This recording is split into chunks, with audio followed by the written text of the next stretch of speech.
Salut à tous la team OL, Thomas Show pour OL Fan TV, très heureux de vous retrouver dans un nouveau contexte, un petit peu différent d'habitude. Et oui, je dois garder mon gamin, ma compagne étant partie aller faire un petit peu de yoga, donc je ne suis pas dans la rue en train de faire mes vidéos, mais je suis chez moi et il fait super chaud.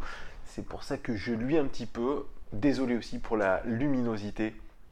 Bref, j'espère que vous me pardonnerez de tout ça. Nouvelle vidéo, comme je vous l'ai dit, OL Daily Mercato, consacrée à une nouvelle piste défensive. Elle est plus ou moins officielle, cette rumeur, parce que le joueur qui s'appelle Joachim Andersen, il joue du côté de la Sampdoria de Gênes en Italie. Eh bien, il a fait la déclaration suivante, c'est qu'il veut quitter la Sampdoria de Gênes, après 2 saisons plutôt abouties pour lui, il est temps de trouver un autre challenge. Et l'Olympique lyonnais s'est placé sur ce joueur danois de 23 ans. Ils se sont placés, mais ils ne sont pas les seuls. Il y a Arsenal dessus, il y a Tottenham qui... Ces deux clubs anglais, londoniens, sont très chauds sur ce joueur international espoir danois. Il participera normalement, s'il se rétablit de sa blessure, au championnat d'Europe espoir. Le premier match des Danois, c'est dimanche, je crois, contre la Serbie. On verra s'il est titulaire en défense centrale. En tout cas, il fait sensation dans le championnat italien.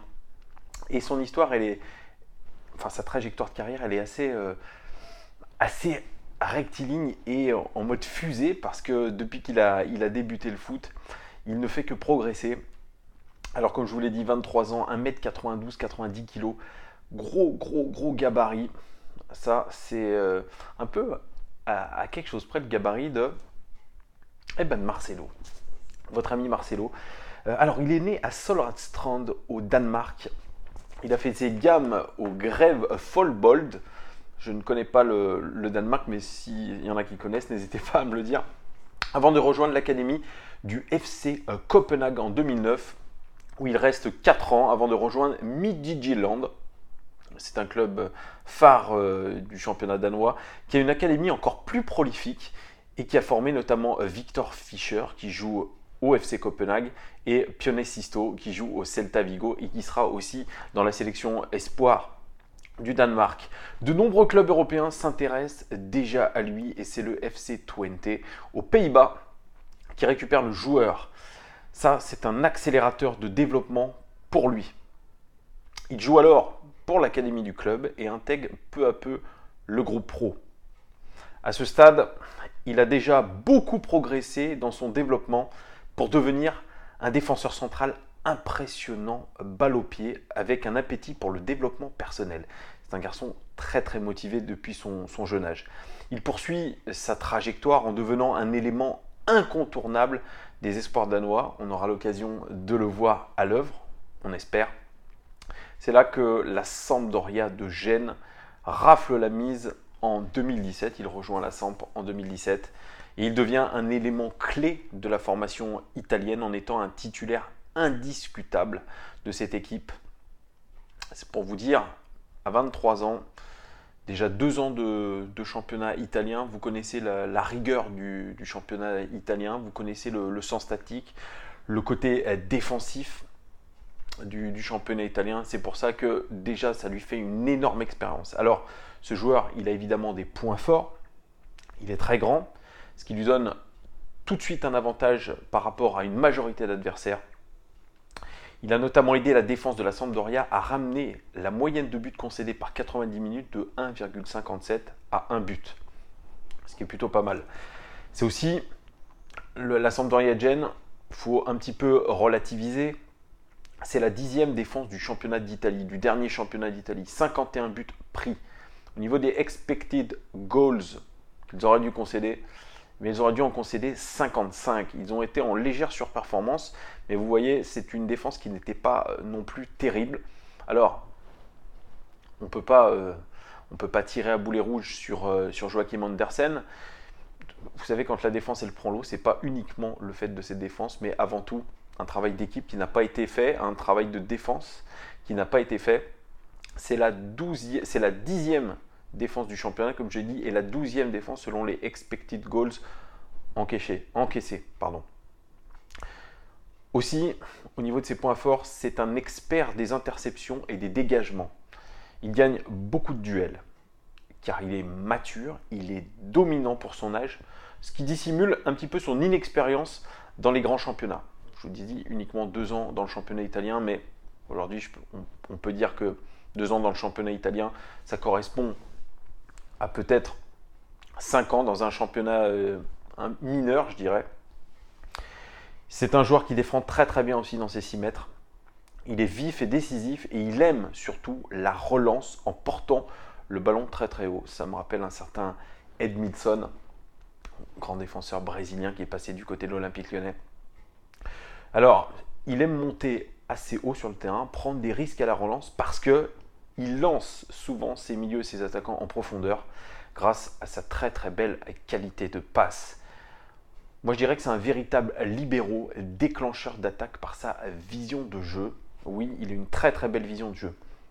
Il est 20e joueur de Serie A en pourcentage de passes réussies, top 20 quand même, ce qui est plutôt pas mal du tout pour un joueur défensif. C'est un joueur de sang-froid qui a une très grande confiance en lui. Il distribue le ballon rapidement et intelligemment. Et ça, il l'a perfectionné, cet aspect du jeu, depuis son passage à Midtjylland.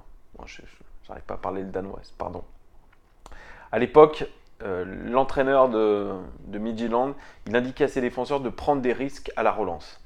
Ça, aujourd'hui, quel entraîneur va donner comme consigne à son défenseur de prendre un risque à la relance? Je n'en sais absolument rien, mais je pense qu'il n'y en a pas beaucoup. Une attitude qui rappelle un certain Bonucci à la Juventus, mais on le compare souvent à Skriniar, le défenseur slovaque de l'Inter, qui est passé lui aussi à la Sampdoria de Gênes. Ils ont la même conception stylistique de la lecture du jeu avant de faire une passe. Ils analysent tout, ils regardent, ils voient avant tout le monde plutôt où sont situés leurs partenaires et ils jouent directement. Ils ont cette espèce d'intuition qui leur permettent de faire tout de suite la bonne passe et de prendre la bonne décision. Et aujourd'hui, dans le football actuel, prendre les bonnes décisions au bon moment, c'est absolument luxueux. Il a quelques points faibles, évidemment, Joachim Andersen. Il n'est pas sans faille, il n'est pas très rapide, parce que vous savez, 1m92, 90 kg, il faut pouvoir remuer la bête. Et il souffre beaucoup face à des attaquants percutants, surtout si on joue dans son dos. Ça vous rappelle pas quelqu'un? Alors, oui, Marcelo. Mais là, l'ami Joachim Andersen, lui, il compense avec un placement astucieux. C'est devenu un bon défenseur sur les terres italiennes, réputé pour être des terres où la défense est primée et surtout avec un gage de fiabilité. Voilà pour la petite présentation de Joachim Andersen, qui est quand même plutôt intéressante, moi je trouve. C'est un joueur qui est alléchant. Et comme vous le savez, j'aime bien faire une petite analyse statistique, une comparaison statistique entre deux joueurs. Là, en l'occurrence, ça sera Joachim Andersen avec notre tractopelao brésilien Marcelo, qui était souvent critiqué. Mais vous allez voir que au final, Marcelo, il n'est pas si mauvais que ça au niveau des statistiques. Ils ont à peu près fait le même nombre de matchs, 32 pour Andersen et 33 en championnat pour Marcelo. Quasiment ils sont identiques au niveau des minutes jouées, 2880 minutes jouées dans leurs championnats respectifs, ce qui est plutôt très intéressant. Au niveau des tacles, Marcelo tacle un peu plus que Andersen, mais c'est quasi la même chose, 1,3 pour Andersen et 1,5 pour Marcelo. Au niveau des interceptions, Marcelo est meilleur, quasiment 2 interceptions par match en moyenne, seulement une pour Andersen. Au niveau des fautes, ils font en moyenne une faute par match chacun. Au niveau des dégagements, là c'est le point fort de Marcelo. D'ailleurs, il s'en est assez vanté sur les réseaux sociaux. Ils sont tous les deux au même niveau du fait de leur grande taille. 4,5 dégagements réussis en moyenne par match, c'est plutôt pas mal. Et au niveau des dribbles subis, eh bien c'est Marcelo qui subit le moins de dribbles. Il subit 0,2 dribbles par match en moyenne. Et Andersen 0,4. Au niveau de tout ce qui est attaque, passe, notamment. Alors, au niveau des buts, ils ont marqué 0 but chacun dans leur championnat respectif. Au niveau des passes décisives, ils sont à une passe décisive chacun. Au niveau des tirs par match, Marcelo tire beaucoup, enfin 2 fois plus que Andersen. 0,8 tirs par match pour Marcelo, 0,4 tirs par match en moyenne pour Andersen. Au niveau des passes clés, eh bien, ils sont pareils, 0,3 passes clés par match en moyenne pour les deux. Au niveau des dribbles, c'est quasiment la même chose, 0,5 dribbles réussis pour Andersen par match, 0,2 pour Marcelo. Ce ne sont pas des grands dribbleurs, ils ne prennent pas de risque là-dessus en tout cas. Au niveau des fautes subies, ils sont à peu près pareils, 0,4 fautes subies pour Andersen contre 0,3 fautes subies pour Marcelo. Et au niveau des contrôles ratés, c'est la même chose, 0,3 contrôles ratés pour Andersen et 0,4 contrôles ratés par match en moyenne pour Marcelo. Vous voyez, c'est pas non plus incroyable, les deux sont au même niveau et on finit par tout ce qui est passe. Au niveau des passes clés, ils sont à 0,3 passes clés, comme je vous l'ai dit, par match tous les deux. Et au niveau des moyennes de passes, ils sont par match. Andersen est à 63 passes par match en moyenne et Marcelo 10 passes de plus quasiment en moyenne, 72 passes par match. Il participe beaucoup de jeux de son équipe, Marcelo, au final, vous voyez. Et c'est à peu près la même chose pour Andersen. Je crois que la Sampdoria de Gênes a quand même un peu moins de possession de balles que l'Olympique Lyonnais, ce qui explique ça. Au niveau des passes réussies, c'est la même chose. 89% de passes réussies en moyenne pour Andersen et 88% pour Marcelo. Au niveau des longs ballons, ils sont quasiment équivalents. 6 longs ballons en moyenne par match pour Andersen et 5 pour Marcelo. Vous voyez, on est dans la quasi-égalité des choses. Et une autre donnée statistique que j'aimerais bien vous donner, c'est une comparaison un petit peu avec une espèce de pieuvre que je retrouve sur Understat, avec notamment les buts par 90 minutes, les buts attendus par 90 minutes, les tirs par 90 minutes, les passes décisives par 90 minutes, les passes clés par 90 minutes.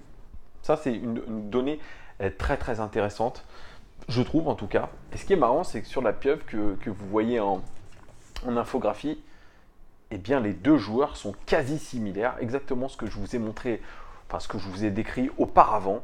Ils sont vraiment à quelque chose près les mêmes au niveau des statistiques sur la saison 2018-2019. Au niveau des buts, ils n'en ont pas marqué tous les deux, ils sont au même niveau. Au niveau des expected goals, eh bien c'est Marcelo qui a le plus d'expected goals cette saison. 0,05 expected goals par match, 0,03 pour Andersen. Au niveau des tirs par 90 minutes, eh c'est Marcelo qui tire plus. 0,78 pour Marcelo et 0,41 tirs pour Andersen. Au niveau des passes décisives attendues par 90 minutes, 0,03 pour les deux. Donc il ne faudra peut-être pas compter sur eux pour la passe décisive. Au niveau des expected assists, des passes décisives attendues par 90 minutes, eh bien c'est Marcelo aussi qui est devant, 0,05 passes décisives attendues sur 90 minutes, 0,02 pour Andersen. Au niveau des passes clés, eh bien c'est Marcelo encore qui est devant, 0,34 passes clés par 90 minutes, 0,25 pour Andersen. Au niveau des expected goals, chain 90. Ça c'est un terme anglais, ce qui veut dire c'est les buts attendus quand le joueur est impliqué dans une séquence de passes qui amène un tir ou un but. Vous avez compris? Je le refais. Impliqué, c'est quand le joueur est impliqué dans une séquence de passes qui mène à un tir ou un but. Expected goals chain par 90 minutes. Et bien là, on a 0,32 expected goals contre 0,25 pour Andersen. C'est encore Marcelo qui est devant.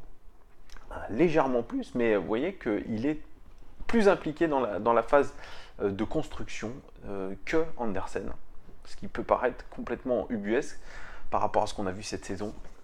Et au niveau des expected build-up par 90 minutes, c'est la contribution au jeu offensif en enlevant la passe clé et les tirs. Donc là, c'est encore encore plus vraiment dans le noyau, dans la construction du jeu, eh bien Marcelo est devant 0,30 et Andersen 0,23.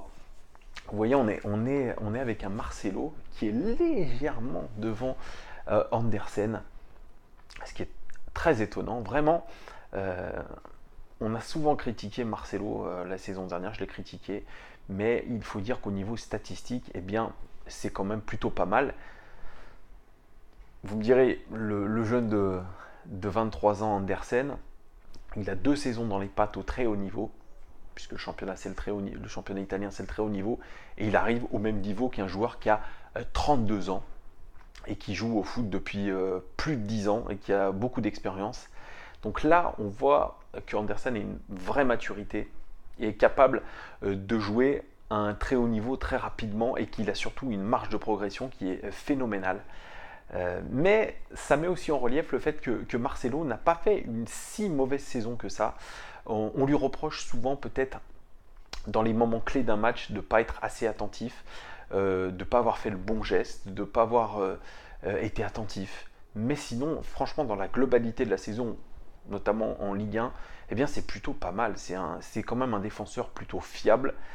C'est ce qu'il montre, parce qu'Andersen, eh bien, il arrive à ce même niveau de fiabilité, même s'il est dans une équipe qui a fini 9e de Serie A, c'est pas non plus extraordinaire. Ventre mou de la Serie A. Mais aujourd'hui, ce garçon-là, il a un vrai bel avenir devant lui. Il est coté à 25-30 millions. L'Olympique lyonnais aurait fait une offre à 25 millions qui est jugée insuffisante par la Sampdoria. Est-ce que nous aurons les faveurs, notamment du joueur, parce qu'il faut le convaincre. En tout cas, moi, ça me rappelle un petit peu Ruben Dias, qu'on n'a pas réussi à avoir la saison dernière parce qu'on n'a pas mis les caillasses nécessaires. Moi, j'y crois. Je crois très sincèrement à Andersen. Ça pourrait être un excellent challenger à Marcelo. Marcelo qui a eu une proposition de retour à Beşiktaş qu'il a refusé selon Jean-Michel Aulas. Il a envie de rester, il a envie d'aller au bout de son contrat, qui est sûrement intéressant au niveau financier. Moi, je suis pour regarder Marcelo et mettre directement Andersen en concurrence avec lui. Ça, c'est un défenseur central d'avenir et c'est sur lui qu'on va bâtir quelque chose de sérieux. Donc oui, un grand oui, je mettrai beaucoup d'argent sur ce joueur-là, qui a vraiment une marge de progression incroyable et on va essayer de le suivre au championnat d'Europe Espoir. On va voir ce qu'il va donner, on va voir s'il a vraiment les qualités escomptées. Mais moi, je dis un grand oui. Donc les gones, dites-moi vous en commentaire ce que vous pensez de la piste Joachim Andersen. Est-ce que c'est un défenseur qui vous plaît? Est-ce que c'est ce genre de défenseur qu'il vous faut? Est-ce que vous, finalement, avec ce que je vous ai dit, vous êtes convaincu par le fait que Marcelo soit pas si mauvais que ça et que vous êtes d'accord avec moi? Il faut engager une espèce de concurrence entre Marcelo et Andersen. Dites-moi tout en commentaire. Je vous dis à très très vite les gones. Ciao, ciao, ciao!